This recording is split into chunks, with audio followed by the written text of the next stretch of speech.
اللہ ہر مسلمان کو قرآن سننے کی، تراویح پڑھنے کی، روزہ رکھنے کی توفیق نصیب فرمائیں۔ اب یہ رحمت کا مہینہ ہے، مغفرت کا مہینہ ہے، اور اس میں جہنم سے آزادی کے پروانے ملنے کا مہینہ ہے، یہ صبر کا مہینہ ہے، یہ مواسات کا مہینہ ہے۔ اس کے لیے تیار ہو جائیں۔ یہ سب سے بڑا عظیم مہینہ ہے کہ جس میں آدمی نفلی عبادت کرے تو فرض کا ثواب ملے، اور جس میں ایک فرض عبادت کرو تو 70 فریضے کا ثواب ملے۔ اسی سے آپ اندازہ لگائیں کہ جہاں ایک نماز کا 1,00,000 ملتا ہو اور پھر ایک فریضے کا 70 ملتا ہو تو خدا جانے کتنے ثواب ملیں گے۔ اور اس سے بڑی سعادت کیا ہوگی کہ مسلمان کی نظر کعبے پہ ہو، ہاتھ میں زمزم ہو، مدینہ منورہ کی کھجور ہو۔ اس سے بڑا افطار کا کوئی تصور دنیا میں پیدا نہیں ہو سکتا۔ اللہ آپ کو بھی، مجھے بھی، ہماری خاندانوں کو، ہماری اولادوں کو، سب مسلمانوں کے اس کے برکات نصیب فرمائیں، اور ہمت و قوت کے ساتھ اس مہینے کا استقبال کریں، اس مہینے کے آداب کا پورا پورا لحاظ کریں، اس مہینے کے احترام کا پورا پورا لحاظ کریں، اور ہر مسلمان زیادہ سے زیادہ جو ہے وہ کوشش کرے۔ اور حضور پاک نے فرمایا کہ اگر کوئی آدمی اپنے ایک بھائی کو افطار کروا دیتا ہے تو اللہ اس کو بھی اتنا بڑا ثواب روزے کا عطا فرما دیتے ہیں۔ صحابہ نے پوچھا کہ یا رسول اللہ، ہم تو غریب لوگ ہیں، کہاں سے ہم افطار کرا سکتے ہیں؟ ہمارے تو اپنے کھانے کو نہیں ملتا۔ آپ نے فرمایا ایک کھجور کا دانے پر افطار کرا دو، کسی کو ایک پانی کے گھونٹ پر افطار کرا دو، تو یہ بہت بڑی سعادت ہے۔ اور میں تو سمجھتا ہوں کہ الحمدللہ یہ عرب کی اور خاص طور پہ اس حکومت کی اور اس مملکت کی، یعنی یہ بہت بڑی عظمت ہے کہ رمضان المبارک کا جو احترام اللہ نے ان کو دیا ہے وہ ہمیں بس خدا نصیب فرما دے۔ آپ دیکھیں گے ماشاءاللہ کہ بچہ ہے، بوڑھا ہے، روزہ ہے، اور شام کو ایسے بچھے ہوتے ہیں، لوگوں کو پکڑ پکڑ کے افطار کرا رہے ہیں، کوئی پانی لے کے کھڑا ہے، کوئی کھجوریں ہاتھ پہ رکھ کے کھڑا ہے، اور منتیں کر رہا ہے کہ کوئی مجھ سے یہ بات قبول کر لے۔ دعا کریں کہ اللہ حرمین الشریفین کے ان ثمرات کو قیامت تک باقی رکھے، اور اللہ تبارک و تعالی تمام فتن سے محفوظ فرمائے، تمام حوادث سے محفوظ فرمائے۔ جی میری زمین تھی، میں نے ایک آدمی کے پاس رہن رکھی تھی، 15,000 روپے لے کے آیا تھا۔ اب میں 2 سال کے بعد وہ اپنے زمین واپس، ٹھیک ہے زمین رہن رکھنا جائز ہے، کوئی منع نہیں۔ جی میں رنگ کا کام کرتا ہوں، اور بعض اوقات جب ہم وضو کرتے ہیں تو رنگ جم جاتا ہے، لیکن ایک بات یاد رکھیں، اگر رنگ جم جائے اور پانی اس کے نیچے عضو تک نہ پہنچے تو وضو نہیں ہوتا۔ اسی لیے علماء کرام نے فتویٰ دیا ہے نا کہ جو میری بیٹیاں بہنیں ہاتھوں پر ناخن پالش لگاتی ہیں تو وہ ایک تاہ بن جاتی ہے اور اس کے نیچے پانی داخل نہیں ہوتا۔ اسی طرح بلکہ فقہاء نے تو یہ بھی لکھا ہے کہ آٹا خشک ہو جائے اور پانی نیچے نہ پہنچے، اور آج کل رنگ جو ہے یہ تو مستقل ایک دیوار بن جاتے ہیں، لہذا ان کا اتارنا ضروری ہے، ان کا ازالہ ضروری ہے، تب جا کے وضو آپ کا اور غسل آپ کا صحیح ہوگا۔ اگر ایک آدمی عمرے پہ آئے، 2 دن مکے میں رہا، پھر مدینہ شریف چلا گیا، پھر مکہ شریف آ گیا، پھر 3 دن جدے میں، تو نماز وہ قصر ہی پڑھے گا، اس کو نماز جو ہے وہ قصر ہی پڑھنی ہے۔ میں نے عمرے کا احرام باندھ لیا، سر کا مسح کر رہا تھا کہ بال کوئی گر گیا یا ٹوٹ گیا، کوئی دم شم نہیں پڑتی۔ یاد رکھو جو بال وضو میں ٹوٹ جائیں یا ہاتھ مارنے سے ٹوٹ جائیں یہ مردہ بال ہوتے ہیں، مردہ ٹوٹتا ہے، وہ دم اس وقت پڑتی ہے جب اپنا زبردستی آپ اپنے بال نکالیں، بال توڑیں، بال کاٹیں، یہ تھوڑا ہے، اور وہ بھی کوئی ایک بال کاٹ نکالنے سے دم نہیں پڑ جاتی، ہمیشہ یاد رکھیں۔ تو بہرحال جو بال وضو میں گر جائیں یا داڑھی میں آدمی خلال کرتا ہے بال گر جاتے ہیں، کچھ بھی نہیں ہوتا۔ احرام باندھنے کی کوئی نیت ہوتی ہے، یہی تو نیت ہوتی ہے نا کہ آپ کپڑے اتار رہے ہیں، چادریں باندھ رہے ہیں، 2 رکعت پر نیت کو، اور کوئی سینگ ہوتے ہیں، یہی تو نیت ہے۔ نیت نہ ہوتی تو آپ کپڑے کیوں اتارتے ہیں؟ اور اس کے بعد پھر لبیک بعمرۃ لبیک اللہم لبیک لبیک لا شریک لک لبیک، یہی تو نیت ہے، اور کیا نیت ہوتی؟ اگر ہم صفا مروہ دوڑ لیں، 2 آدمیوں نے عمرہ کیا، طواف کر لیا، صفا مروہ دوڑ لیا، دونوں یعنی فارغ ہو گئے، ایک دوسرے کے بال پہ اس طرح پھیر لیں، بالکل جائز ہے۔ ہمارا ویزا جو ہے وہ 15 دن کا ہے اور ہم چاہتے ہیں کہ رمضان المبارک یہاں رہیں. نیت ٹھیک ہے, دعا کرو تو اللہ سبب بنا دیں گے. اللہ تو نیتوں کو جانتے ہیں, میں تو دعا ہی کر سکتا ہوں. میری ہمشیرہ فوت ہو گئی, اللہ مغفرت فرمائے. بہرحال جو لوگ بھی فوت ہو گئے اللہ سب کی مغفرت فرما دیں, سب کے قبروں کو باغ جنت بنا دیں. داڑھی میں کالا خضاب نہ لگائیں, لیکن کالے میں اگر آپ مہندی ڈال لیں یا براؤن یا اور رنگ لے لیں تو اس میں کوئی حرج نہیں. یہاں ہم لوگ آتے ہیں اور زیارت پہ جاتے ہیں, مجھے کیا پتا کون سی زیارت پہ جاتے ہو. بہرحال سب سے بڑی زیارت تو کعبہ ہے جو اللہ نے ہمیں نصیب فرما دیا. ارے ہرا جاتے ہیں کوئی حرج نہیں, جنت المعلا جاتے ہیں کوئی حرج نہیں. میں عید الفطر کے بعد مدینہ منورہ جانا چاہتا ہوں. واپسی پہ عمرہ لازم ہے. بالکل حنفی حضرات کے نزدیک آپ کے لیے عمرہ ضروری ہے. باقی علماء فرماتے ہیں اگر عمرے کی نیت نہ ہو, کام کے لیے آئے جائے تو معاف ہے. جس آدمی کو خواب میں حضور کی زیارت ہو جائے اس کو بھی رضی اللہ عنہ کہہ سکتے ہیں. نہیں, رضی اللہ عنہ صحابہ کا لقب صحابہ کے لیے ہے. علیہ الصلوۃ والسلام پیغمبر کے لیے, رحمت اللہ علیہ اللہ کے اولیاء کے لیے. پھر خواب میں دیکھنے سے صحابی بن جائے تو پھر تو بات ہی ختم ہو گئی, پھر صحابی کا تو مقام ہی نہ رہا, نعوذ باللہ. خواب ہے, اللہ نصیب فرمائے, اللہ ہمیں بھی نصیب فرمائے. لیکن ہمارے خواب جو ہیں ان پر احکام شریعت مرتب نہیں ہوتے. البتہ انبیاء کا خواب جو ہے وہ وحی ہوتا ہے.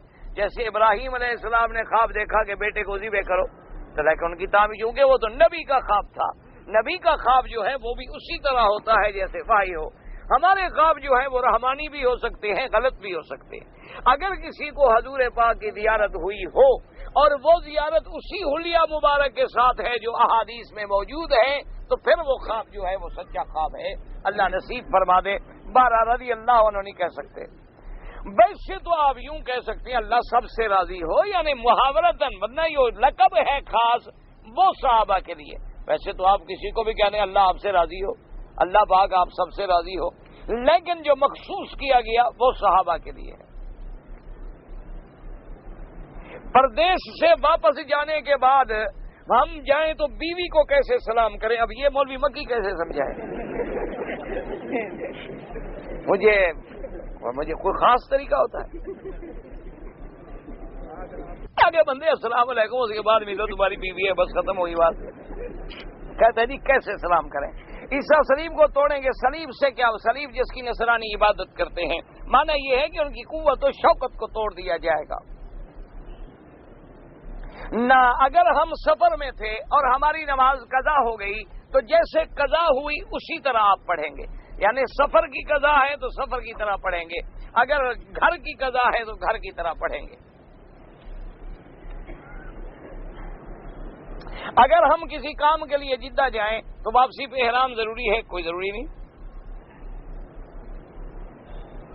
رمضان المبارک میں بھائی اردو کا درس بڑا مشکل ہے میرے لیے.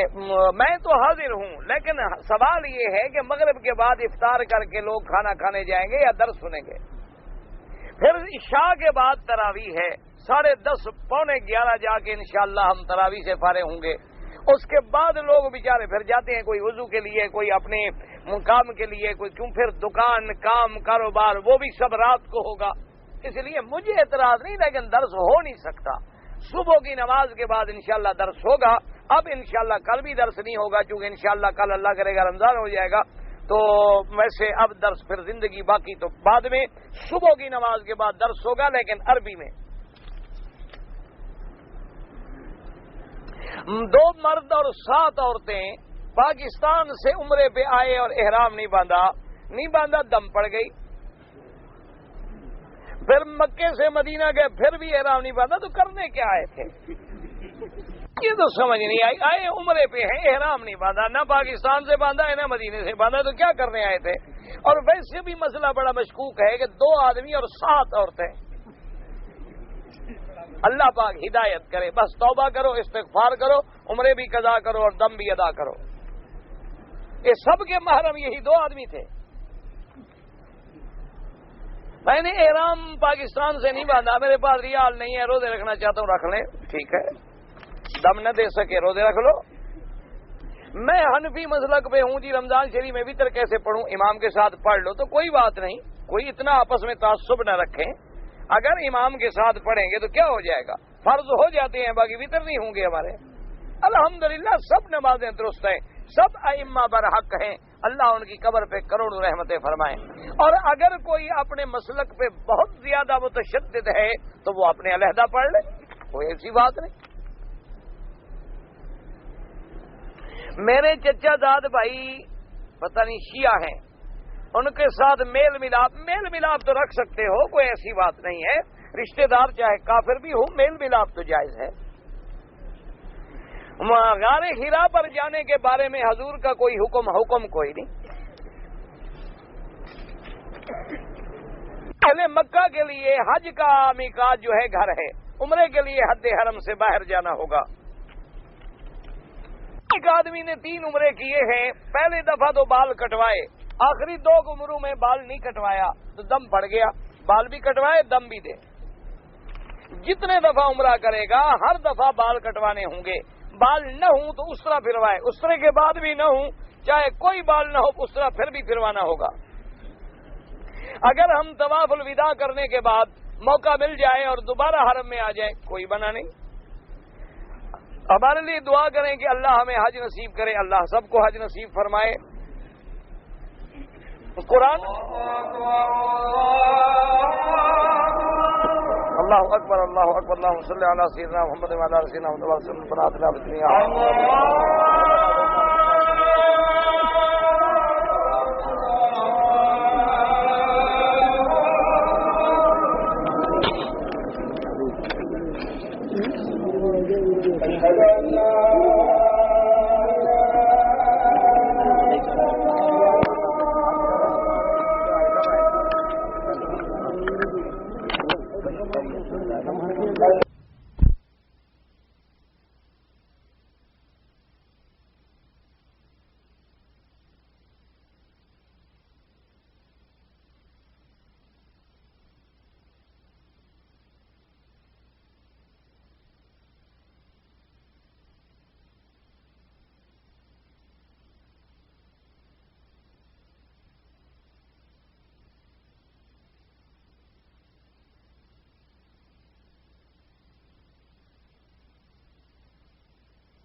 الحمد لله رب العالمين والصلاة والسلام على أشرف الأنبياء وسيد المرسلين سيدنا محمد وعلى آله وأصحابه أجمعين اللهم صل على سيدنا محمد وعلى آل سيدنا محمد كما صليت على إبراهيم وعلى آل إبراهيم في العالمين إنك حميد مجيد قال الله تبارك وتعالى في كلامه المجيد اعوذ باللہ من الشیطان الرجیم بسم اللہ الرحمن الرحیم ویعلمہ الکتاب والحکمت والتوراة والانجیل ورسولا الى بنی اسرائیل انی قد جئتکم بآیت من ربکم انی اخلق لکم من الطین کہیت الطیر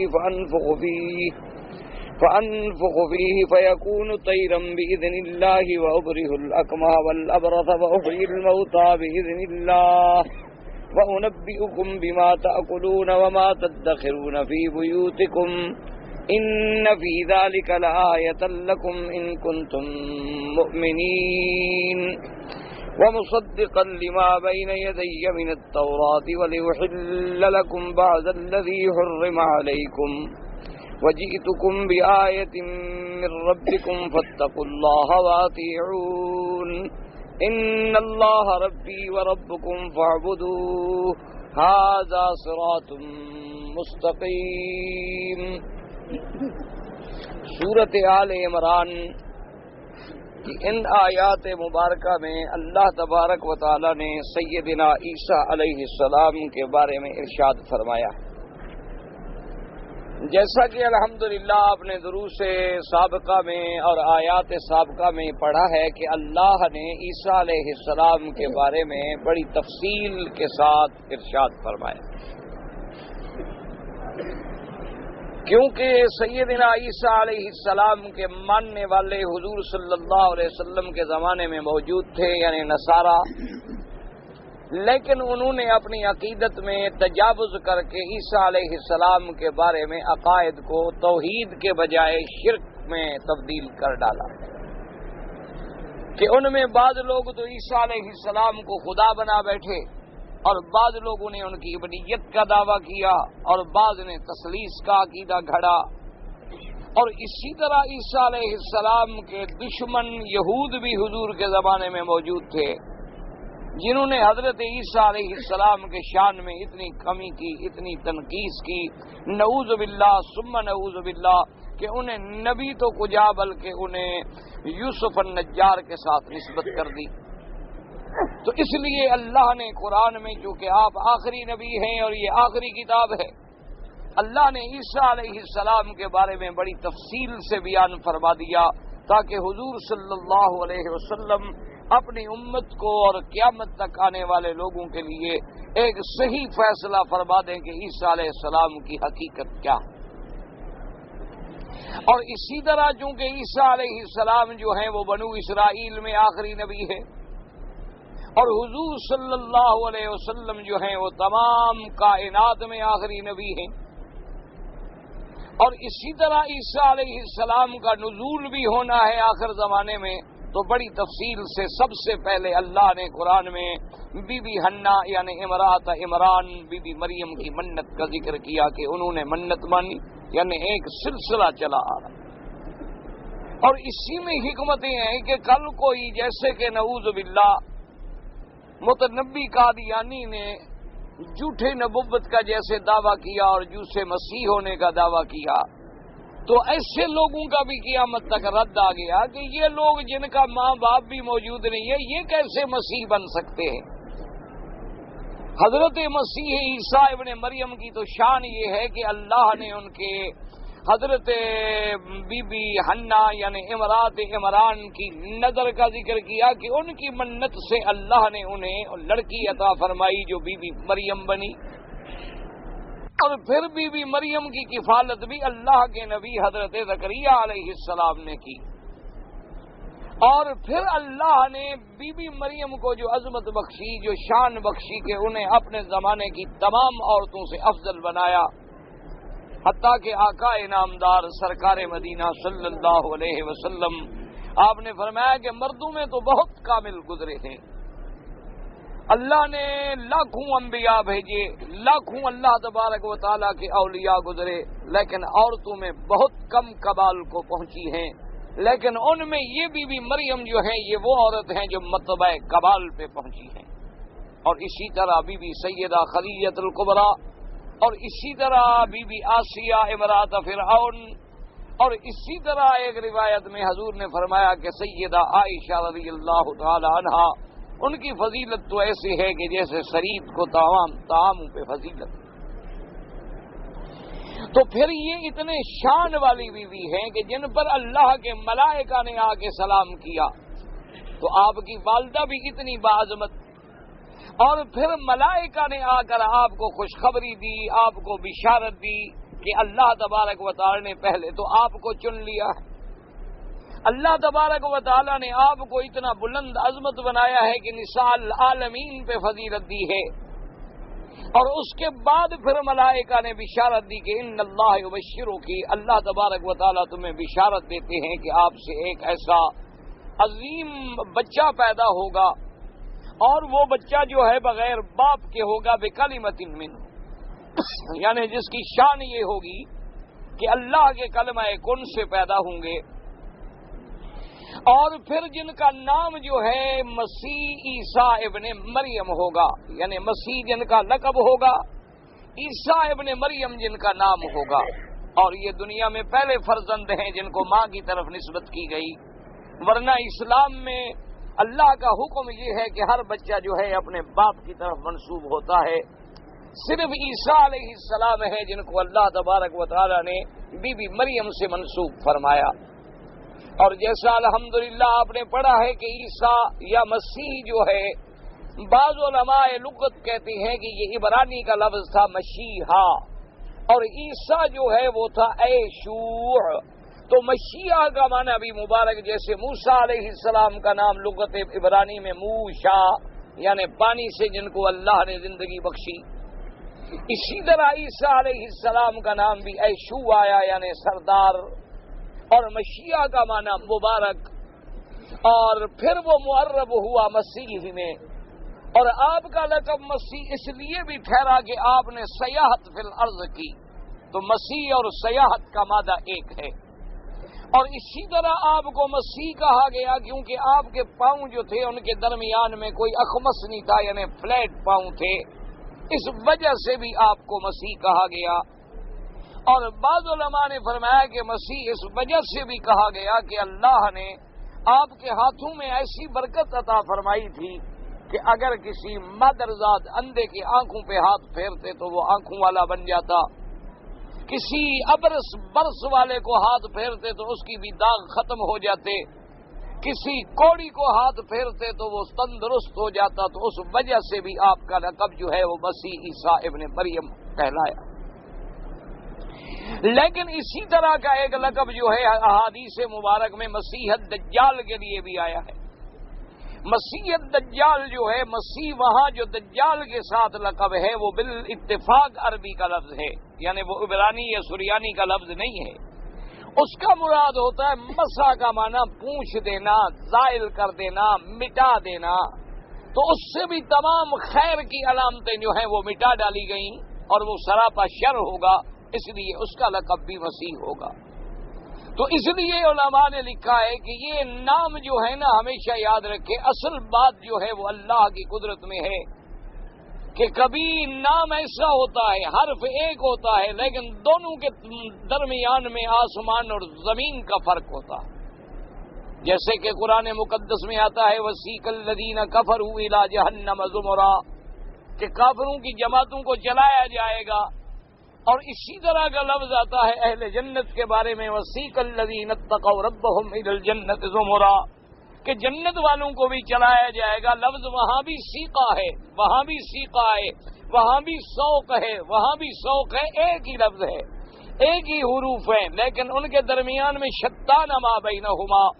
جہنمیوں کو ذلت و اہانت کے ساتھ چلایا جائے گا اور جنت والوں کو عزت و کرامت کے ساتھ چلایا جائے گا، اور دونوں میں آسمان اور زمین کا فرق ہے۔ تو اس لیے مسیح عیسیٰ ابن مریم جو ہیں وہ تو اللہ کے رسول اور اللہ کے نبی ہیں، اور مسیح الدجال جو ہے وہ تو سب سے بڑا فتنہ ہے جس سے حضور صلی اللہ علیہ وسلم نے اپنی امت کو خبردار فرمایا۔ حالانکہ دیکھیں لفظ ایک ہے لیکن دونوں کے درمیان میں آسمان اور زمین کا فرق ہے۔ تو اللہ تبارک و تعالیٰ نے حضرت عیسیٰ علیہ السلام کی بشارت دی، ملائکہ کے ذریعے بی بی مریم کو یہ بشارت ملی کہ ایک تو وہ مسیح عیسیٰ ابن مریم ہوں گے اور ایک وہ اللہ کا کلمہ ہوں گے، کیونکہ اللہ کے کلمہ کن سے ان کی پیدائش ہو۔ اور اسی طرح فرمایا کہ وہ بچہ اتنا مبارک ہوگا کہ وہ ابھی مہد میں ہوں گے، ابھی جھولے میں ہوں گے، دودھ پینے کی عمر میں وہ کلام فرمائیں گے، اور وہ کلام ایسا ہوگا جیسے کہ آپ آخری عمر میں کلام فرمائیں گے۔ وَيُكَلِّمُ النَّاسَ فِي الْمَهْدِ وَكَهْلًا، اور وہ صالحیت کے اعلیٰ مرتبے فائز ہوں گے، وَمِنَ الصَّالِحِينَ۔ تو اللہ تبارک و تعالیٰ نے عیسیٰ ابن مریم کے بارے میں بشارت دی اور عیسیٰ علیہ السلام کے بارے میں۔ اور یاد رکھیں کہ عیسیٰ علیہ السلام کے لقب جو ہے، جہاں آپ کا لقب مسیح آیا ہے وہاں آپ کو کلمۃ اللہ بھی کہا گیا، وہاں آپ کو روح اللہ بھی کہا گیا۔ اور یہی وجہ ہے کہ بعض لوگ جو تھے نصارہ میں وہ ان القاب ظاہری کو دیکھ کر گمراہی کا شکار ہو گئے کہ بھئی جب یہ اللہ کا روح ہے تو نعوذ باللہ یہ خود خدا ہے. بعض نے کہا جب یہ کلمۃ اللہ ہے تو لازمی بات ہے کہ یہ خدا ہے. بعض نے کہا خدا نہیں ہے لیکن نعوذ باللہ یہ اللہ کا بیٹا ہے، جیسا کہ قرآن پاک نے دوسری جگہ تصریح فرمائی ہے قالت الیہود عزیر ابن اللہ وقالت النصارى المسیح ابن اللہ. تو اس طرح ان الفاظ سے، ان القابات سے بہت سارے لوگ جو تھے نعوذ باللہ وہ گمراہ ہو گئے اور شرک میں مبتلا ہو گئے. جیسے کہ آج کل ہمارے بعض مسلمان بھائی جو ہیں وہ بھی بعض بزرگوں کے القاب دیکھ کر یا بعض بزرگوں کی کرامات دیکھ کر اللہ تبارک و تعالی رحمت فرمائے عقیدہ توحید سے بھٹک جاتے ہیں اور شرک و بدعات میں مبتلا ہو جاتے ہیں. حالانکہ چاہیے تو یہ تھا کہ ہم قرآن و سنت کی روشنی میں یہ سمجھنے کی کوشش کرتے کہ بھی اللہ نے عیسیٰ علیہ السلام کو کلمۃ اللہ کیوں فرمایا. اس کی وجہ یہ ہے کہ اللہ نے دوسری جگہ وضاحت فرما دی کہ ان مثل عیسیٰ عند اللہ کمثل آدم خلقہ من تراب ثم قال له کن فیکون، کہ عیسیٰ علیہ السلام کی مثال ایسی ہے جیسے آدم علیہ السلام کہ جن کو اللہ نے خلقہ من تراب، جن کو اللہ نے مٹی سے پیدا فرمایا اور اس کے بعد حکم دیا کن فیکون، حکم دیا ہو جا، بس آدم علیہ السلام جو تھے وہ ہو گئے. تو جیسے آدم علیہ السلام کو اللہ نے اپنے کلمہ کن سے پیدا فرمایا، اسی طرح اللہ نے عیسیٰ علیہ السلام کو بھی اپنے کلمہ سے پیدا فرمایا، جس وجہ سے ان کا لقب جو ہے کلمۃ اللہ ہوا. آپ کا لقب روح اللہ بھی ہوا. اس کی وجہ یہ تھی کہ اللہ نے جبریل علیہ السلام کو حکم دیا. جبریل علیہ السلام کا چونکہ لقب ہے الروح الامین، جیسے قرآن مقدس نے دوسرے مقام پہ وضاحت فرمائی ہے نزل به الروح الامین علی قلبک لتکون من المنذرین بلسان عربی مبین، کہ محمد مصطفیٰ صلی اللہ علیہ وسلم آپ پر قرآن لے کے آنے والا فرشتہ کون ہے جس کا لقب ہے الروح الامین، یعنی حضرت جبریل علیہ السلام. اور وہ آپ پر وحی لے کے آتے ہیں، اور وحی کیا ہے؟ اللہ کا قرآن ہے جس کا محل آپ کا قلب مبارک ہے، اور وہ قرآن مبارک جو ہے لسان عربی میں، عربی لغت میں آپ پر اتارا گیا، جو واضح ہے، جو کھلا ہوا ہے. تو اب حضرت جبریل علیہ السلام کا لقب چونکہ روح الامین تھا، اور بی بی مریم کے پاس آنے والے جو کون ہیں وہ حضرت جبریل علیہ السلام ہیں. جیسے کہ اللہ نے قرآن میں وضاحت فرمائی سورۃ مریم کے اندر فارسلنا الیہا روحنا فتمثل لها بشرا سویا، کہ ہم نے بی بی مریم کے پاس اپنا فرشتہ بھیجا جبریل امین. وہ انسانی شکل میں آئے، اور انسانی شکل میں آنے کے بعد انہوں نے بی بی مریم سے کلام فرمایا. بڑا تفصیل سے سورۃ مریم کے اندر مکالمہ موجود ہے. اور اس کے بعد پھر اللہ کے حکم سے حضرت جبریل علیہ السلام نے پھونک ماری، اور پھر اللہ کے حکم سے اس پھونک کے اثر سے عیسیٰ علیہ السلام جو ہیں وہ اپنی والدہ سیدہ مریم علیہ السلام کے بطن میں تشریف لائے. تو یہ اللہ تبارک و تعالیٰ کی حکمتیں اور قدرت کا کمال ہے. اس لیے ان کا لقب اس مناسبت سے روح اللہ بھی آیا، اس مناسبت سے کلمۃ اللہ بھی آیا، اور ان کے ہاتھ پھیرنے سے بیماروں کی بیماریوں کا مٹ جانے سے لقب آپ کا مسیح بھی آیا. تو اس لیے ہمیشہ قرآن اپنے مقام کو، ایک جگہ اگر بات ہوگی تو دوسری جگہ قرآن اپنی تفسیر خود بیان فرما دیتے ہیں. تو اب اگر آدمی غور سے سمجھ لیتے کہ روح اللہ کا لقب کیوں ملا ہے. اچھا، اور خدا کی قدرت دیکھیں کہ حضرت عیسیٰ علیہ السلام کو اللہ نے معجزے بھی کیسے عطا فرمائے ہیں، اور حضرت عیسیٰ علیہ السلام کی چونکہ مناسبت ہے آدم علیہ السلام سے، اور حضرت عیسیٰ علیہ السلام کا ایک مناسبت ہے جبریل علیہ السلام سے. تو جیسے فرشتوں کا مکر جو ہے وہ آسمانوں میں ہے، اللہ نے حضرت عیسیٰ علیہ السلام کو بھی زندہ آسمانوں میں رکھا. جیسے آدم علیہ السلام کا حبوط جو ہے وہ آسمانوں سے ہوا، کہ اللہ نے انہیں آسمانوں پہ پیدا فرمایا، انہیں جنت میں رہنے کا حکم دیا، اور اس کے بعد پھر ان کو آسمانوں سے زمین کی طرف اتارا گیا. اور ان مثل عیسیٰ عند اللہ کمثل آدم، چونکہ عیسیٰ علیہ السلام کو آدم علیہ السلام سے مماثلت ہے، مشابہت ہے، تو اسی لیے قیامت سے پہلے حضرت عیسیٰ علیہ السلام بھی اسی طرح آسمانوں سے اتریں گے جس طرح آدم علیہ السلام کو اتارا گیا، اور جس طرح آدم علیہ السلام کا حبوط جو ہے وہ روح مع الجسد ہے، یعنی آدم علیہ السلام روح و جسد کے ساتھ دنیا میں تشریف لائے، اسی طرح عیسیٰ علیہ السلام جو ہیں وہ بھی روح اور مع الجسد کے ساتھ دنیا میں تشریف لائیں گے، اور آپ دمشق میں اتریں گے جیسے کہ آقا انعامدار خاتم الانبیاء حبیب کبریا سیدنا محمد الرسول اللہ صلی اللہ علیہ وعلا آلہ وصحابہ وسلم تسلیما کثیرا کثیرا، جیسے آپ نے وضاحت فرما دی، آپ نے فرمایا کہ ینزل عیسیٰ ابن مریم علی منارۃ شرقیہ بیضاء دمشق، آپ نے فرمایا کہ عیسیٰ علیہ السلام جو ہیں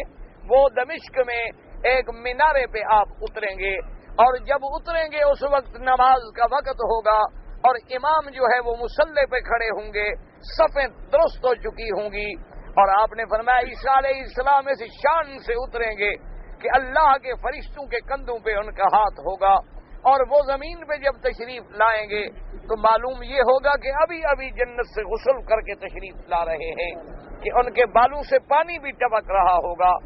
جب وہ آئیں گے اور وہ امام جو مصلی پہ ہوں گے، بعض روایات میں ہے کہ وہی امام مہدی ہوں گے، لیکن امام مہدی سے وہ مہدی نہ لیں جو ہمارے بعض شیعہ حضرات نے کس سے روایات گھڑی ہوئی ہیں کہ ایک مہدی حسن عسکری کے بیٹے ہیں اور غار میں چھپے ہوئے ہیں۔ یہ تمام فرضی روایات ہیں جن کی کوئی حقیقت نہیں ہے، بلکہ یہ افتراءات ہیں، یہ جھوٹے قصے اور کہانیاں گھڑی گئی ہیں۔ تو اب وہ عیسیٰ علیہ السلام کو پہچانیں گے اور وہ ارادہ کریں گے کہ میں ہٹ جاؤں، کیونکہ جب اللہ کا پیغمبر آ گیا ہے تو اب امامت اس کا حق ہے۔ لیکن حضرت عیسیٰ علیہ السلام انہیں اشارہ فرمائیں گے کہ آپ مصلی پہ رہیں، میں نماز آپ کی اقتدا میں پڑھوں گا، تاکہ پوری دنیا کو پتہ چل جائے کہ میں تابع ہوں شریعت محمد مصطفیٰ کے، تمام دنیا پر یہ واضح ہو جائے کہ میں حضور صلی اللہ علیہ وسلم کی شریعت کے ماننے والے کے پیچھے اقتدا کر رہا ہوں۔ میں جب ان کے ماننے والے کو امام بنا رہا ہوں تو میرا امام بھی امام الانبیاء ہے، حضرت محمد الرسول اللہ صلوات اللہ وسلام اللہ علیہ، اللہ کے کروڑوں صلاۃ و سلام ہوں آپ پر۔ تو وہ اقتدا میں نماز پڑھیں گے، اور پھر حضور نے اتنی کھلی نشانیاں بیان فرمائیں۔ آپ نے فرمایا جب عیسیٰ ابن مریم علیہ السلام اتریں گے، فرمایا انہو یقتل الدجال، دجال کو بھی عیسیٰ ابن مریم علیہ السلام قتل کریں گے، اور اسی طرح فرمایا یکسر الصلیبہ، یعنی صلیب کی شوکت کو بھی، کفر کی شوکت کو بھی عیسیٰ علیہ السلام مٹائیں گے اور توڑ ڈالیں گے، اور اسی طرح فرمایا وَيَضَعُ الْجِزْيَةَ، جزیے کو بھی ختم کر دیں گے، اور فرمایا پوری دنیا کو عدل و انصاف سے بھر دیں گے، اور تقریباً 40 سال عیسیٰ ابن مریم زندہ رہیں گے۔ پوری دنیا پہ ایک دفعہ پھر برکات و رحمت کا دورہ ہوگا، عدل کا دورہ ہوگا، ایمان کا دورہ ہوگا، کفر ختم ہو جائے گا، اور اسلام کو پوری عظمت اور تابانی حاصل ہوگی۔ اس کے بعد پھر عیسیٰ علیہ السلام پہ موت آئے گی آپ پر، چونکہ اللہ کے جتنے انبیاء گزرے ہیں، جتنے اللہ کے عباد صالحین گزرے ہیں، موت سے کسی کو مفر نہیں ہے۔ اس لیے اللہ نے قرآن میں واضح فرما دیا کل من علیہا فان ویبقى وجہ ربک ذو الجلال والاکرام، کہ میرے نبی اس دنیا کو سمجھا دیں کہ ہر چیز جو بھی ہے وہ قابل فنا ہے، صرف اللہ کی ذات جو ہے وہ باقی رہنے والی ہے۔ الحی القیوم صرف اللہ کی صفت ہے، الدائم الباقی صرف اللہ کی صفت ہے، هو الاول والآخر اللہ کی صفت ہے، هو الظاہر والباطن اللہ کی صفت ہے۔ باقی جتنے ملائکہ ہیں، انبیاء ہیں، اولیاء ہیں، سب پہ موت آئے گی۔ حضرت عیسیٰ علیہ السلام پہ بھی موت آئے گی، اور اس کے بعد روایات میں یہ بھی موجود ہے کہ موت سے پہلے آپ شادی بھی فرمائیں گے، کیونکہ عیسیٰ علیہ السلام نے آسمانوں پر اٹھائے جانے سے پہلے شادی نہیں فرمائی، لیکن جب نزول ہوگا تو آپ کی شادی بھی ہوگی۔ موت جب آئے گی تو یدفن فی روضۃ النبی صلی اللہ علیہ وسلم، اور پھر وہ مدینہ منورہ میں وہی دفن ہوں گے حضور کے روضہ مبارک میں۔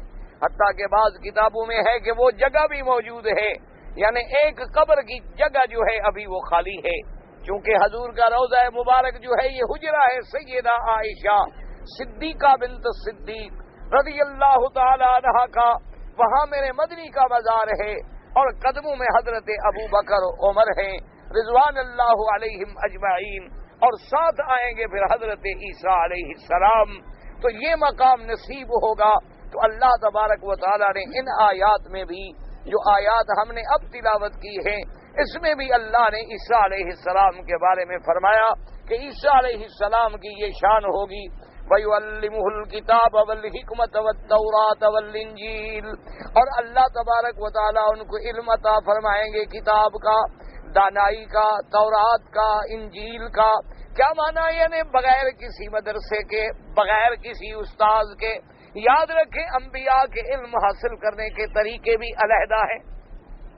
ساری دنیا مدارس میں استادوں سے علم حاصل کرتی ہے، لیکن اللہ اپنے نبیوں کو خود پڑھاتے ہیں۔ فرمایا وَعَلَّمْنَاهُ مِن لَّدُنَّا عِلْمًا، جیسے حضور کی صفت آئی النبی الامی، یعنی آپ نے کسی استاد سے نہیں پڑھا، کسی مدرسے میں نہیں پڑھا، لیکن اللہ نے سارا علم جو ہے آپ کے سینے مبارک میں ڈال دیا۔ حضور صلی اللہ علیہ وآلہ آلہ وصحابہ وسلم تسلیما کثیرا کثیرا۔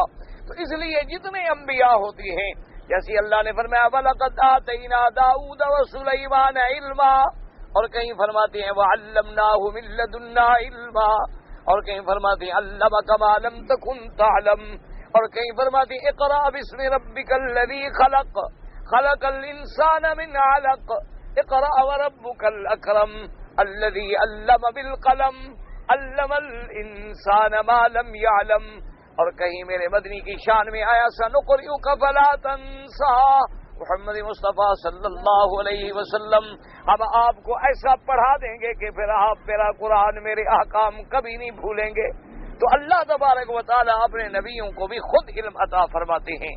تو اللہ نے فرمایا کہ ہم حضرت عیسیٰ علیہ السلام کو بغیر کسی استاد کے، بغیر کسی مدرسے کے، بغیر کسی یونیورسٹی کے، اللہ نے فرمایا ہم انہیں کتاب کا بھی علم دیں گے، تورات کا بھی علم دیں گے، انجیل کا بھی علم دیں گے، اور اس کو حکمت و دانائی کی باتوں کا بھی علم دیں گے۔ اور اس کے بعد فرمایا وَرَسُولًا إِلَىٰ بَنِي إِسْرَائِيلَ، اور سب سے بڑی شان یہ ہے کہ ہم انہیں رسول بنا کے بنو اسرائیل کی طرف بھیجیں گے، کیونکہ سب سے بڑا شان جو ہے وہ شان رسالت ہوتا ہے۔ یاد رکھیں 1,24,000 نبی گزرے ہیں، ان میں 313 جو ہیں وہ اللہ کے رسول ہیں، پھر ان 313 میں 5 جو ہیں وہ اولو العزم من الرسل ہیں، جن میں حضرت عیسیٰ علیہ السلام بھی شامل ہیں، اور پھر سب سے افضل، سب سے اعلیٰ شان والے جو ہیں وہ ہمارے آقا حضرت محمد الرسول اللہ صلی اللہ علیہ وسلم ہیں، کہ اللہ نے جنہیں امام الانبیاء بنایا، اللہ نے جنہیں امام المرسلین بنایا، اللہ نے جنہیں رحمت للعالمین خاتم النبیین بنایا، اللہ تبارک و تعالی نے جنہیں سید الاولین والآخرین کے مرتبے پہ پہنچایا۔ تو عیسیٰ علیہ السلام بھی اولو العزم من الرسل ہے۔ اللہ نے فرمایا وَرَسُولًا إِلَىٰ بَنِي إِسْرَائِيلَ، بنی اسرائیل کی طرف بھیجیں گے، اور وہ جا کے بنی اسرائیل کو کیا فرمائیں گے انی قد جئتکم بآیۃ من ربکم، اے بنی اسرائیل کے لوگوں، میں اللہ تبارک و تعالیٰ کی طرف سے رسول بن کے، اللہ کی طرف سے نبی بن کے تمہارے پاس نشانیاں لے کے آیا ہوں۔ اور وہ نشانیاں کیا ہیں؟ یاد رکھیں یہاں 5 نشانیوں کا ذکر ہے۔ نشانیوں سے مراد ہے معجزات۔ یہاں اللہ نے عیسیٰ علیہ السلام کے 5 معجزات ذکر فرمائے ہیں۔ 4 معجزات جو ہیں ان کا تعلق تو ہے معجزات فعلی سے، اور ایک جو ہے اس کا تعلق جو ہے وہ ہے معجزات علمی سے، یعنی اللہ تبارک و تعالی ہر پیغمبر کو معجزے عطا فرماتے ہیں۔ معجزے کا معنی سمجھیں، معجزے کا معنی کیا ہوتا ہے کہ یعنی ایک امر خارق عادت، ایک ایسا کام جو ایک عجیب ہو اور جس کو کرنے سے سارا جہان عاجز آ جائے، اللہ اپنے نبی کے ہاتھ پہ ظاہر کر دیں تو وہ معجزہ ہوتا ہے، اور اللہ اگر اپنے ولی کے ہاتھ پہ ظاہر کر دیں تو وہ کرامت کہلاتی ہے۔ اولیاء اللہ کو اللہ کرامات نصیب فرماتے ہیں، اور انبیاء علیہم السلام کو اللہ معجزات نصیب فرماتے ہیں۔ معجزے کا معنی یوں ہی سمجھ لیں کہ ایک تو اعجاز ہوا اور ایک یہ ہے کہ کوئی بھی کرنے سے عاجز آ گیا۔ لیکن آج کل جیسے بعض منکرین معجزات ایسے ایسے بہانے بناتے ہیں اور ایسی ایسی باتیں گھڑتے ہیں کہ بھئی حضور صلی اللہ علیہ وعلا آلہ واصحابہ وسلم تسلیما کثیرا کثیرا، آپ کے معجزات یا سابقہ انبیاء کے معجزات کو نعوذ باللہ وہ تشبیہات دیتے ہیں کہ دیکھو جی یہ معجزات کی بات کوئی نہیں، کوئی انبیاء کے معجزے نہیں ہوتے، بلکہ ہمارا علم اس وقت اتنا وسیع نہیں تھا، لہذا ہم ان چیزوں کو نہیں سمجھ سکتے تھے۔ آج دیکھیں ہمیں ایک ملک سے دوسرے ملک تک ہواؤں کی لہروں پر آواز کو منتقل کر دیتے ہیں، تصویروں کو منتقل کر دیتے ہیں، سمندروں کی لہروں پر ہم آواز کو منتقل کر دیتے ہیں۔ تو یہ سائنسی ترقی کا دور ہے، اس دور میں ہم ان چیزوں کو سمجھ نہیں سکے، ورنہ یہ معجزات نہیں ہوتے۔ تو یہ ان کی جہالت ہے اور یہ ان کی اسلام دشمنی ہے، کیونکہ ان چیزوں کے ساتھ تشبیہ دینا اس کام کو، بھئی تم اگر لہروں کے ساتھ کوئی چیز منتقل کرتے ہو، پہلے اسٹیشن بناتے ہو، ان کے لیے تم باقاعدہ سیٹلائٹ کے انتظامات کرتے ہو، یہ تو ساری چیزیں ما تحت الاسباب ہیں۔ معجزہ تو وہ ہوتا ہے کہ اللہ کا پیغمبر حکم دیتا ہے اور ہوا تخت سلیمان کو لے کے اڑ پڑتی ہے، نہ کسی انجن کی ضرورت ہے، نہ کسی پائلٹ کی ضرورت ہے، نہ کسی فیول کی ضرورت ہے، نہ اس میں کسی تیل ڈالنے کی ضرورت ہے۔ یہ معجزہ ہوتا ہے کہ بغیر کسی اسباب کے، جیسے کہ اللہ تبارک و تعالی نے امیر المؤمنین سیدنا عمر بن الخطاب رضی اللہ تعالی عنہ کو کرامت نصیب فرمائی کہ آپ مدینہ منورہ میں ہیں، منبر رسول پہ ہیں، اور وہیں سے آپ نے آواز دی کہ یا ساریۃ الجبل، اور حضرت ساریہ نہاوند میں جنگ لڑ رہے ہیں، وہاں حضرت عمر کی آواز پہنچی۔ لیکن اس وقت کوئی اسٹیشن نہیں تھے، کوئی مواصلاتی رابطے کا سسٹم نہیں تھا، یہ کرامت ہوتی ہے۔ تو اس لیے بعض منکرین معجزات یا بعض منکرین کرامات جو ہے وہ ایسے جدید سائنس کے حوالوں سے انکار کرتے ہیں اور لوگوں کے ذہن میں تشویش ڈالتے ہیں۔ حالانکہ یاد رکھیں کہ اہل سنت والجماعت کا یہ متفق علیہ عقیدہ ہے کہ انبیاء کے معجزات بھی برحق ہیں اور اولیاء اللہ کی کرامات بھی برحق ہیں۔ انبیاء علیہم السلام کے معجزات قرآن سے بھی ثابت ہیں، اور اسی طرح اولیاء اللہ کے کرامات جو ہیں وہ بھی قرآن مقدس سے ثابت ہیں، کہ جیسے حضرت سلیمان علیہ السلام کے قصے میں ہے قال الذی عنده علم من الکتاب انا آتیک بہ قبل ان یرتد الیک طرفک، کہ اللہ کا وہ بندہ جو حضرت سلیمان علیہ السلام کی صحبت میں موجود تھا، صاف بات ہے کہ وہ نبی نہیں تھے، اصحاب سلیمان علیہ السلام میں تھے، ان کو اللہ نے علم من الکتاب عطا فرمایا تھا۔ انہوں نے کہا کہ حضرت سلیمان آپ صرف آنکھ بند کریں، اتنی دیر میں وہ تخت اٹھا کے آپ کی خدمت میں حاضر کر سکتا ہوں۔ تو اب جب حضرت سلیمان علیہ السلام نے دیکھا تو تخت آ گیا، انہوں نے اللہ تعالی کا شکر ادا کیا۔ تو اس لیے یاد رکھیں کہ معجزات انبیاء بھی برحق ہیں اور کرامات اولیاء بھی برحق ہیں، لیکن اسی کے ساتھ اپنے مسئلے کو سمجھ لیں کہ معجزہ نبی کے اپنے ہاتھ میں نہیں ہوتا، اسی طرح کرامت جو ہے وہ اللہ کے ولی کے اپنے ہاتھ میں نہیں ہوتی۔